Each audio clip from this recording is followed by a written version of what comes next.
यही होती से जगन्नाथ दास जहाँकर बर्तमान स्मृति रे समुद्र कूल सात लहड़ी मठ अच्छी कहीं ना सी जिते भागवत लिखुले साधना करुले सबुबले समुद्र गर्जन आ ढेउ आसी माड़ होता सी एत व्यस्त विव्रत हो गले जे से जगन्नाथ को कहले ये समुद्र को रोक ये तुम ससुर घर ये मत बहुत डिस्टर्ब करुच्ची। जगन्नाथ कहते सातटा ढेउ पछुक चलीज प्रकृत में जगन्नाथ दासों सात ढेउ पछुक फेरी जाते माने सातटा लहड़ी पछुक फेरी जाता। आज पुरी रे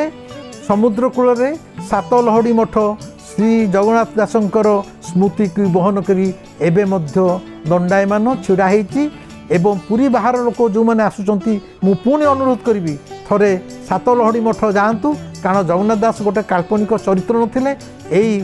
पंचसखांकर जड़े जड़े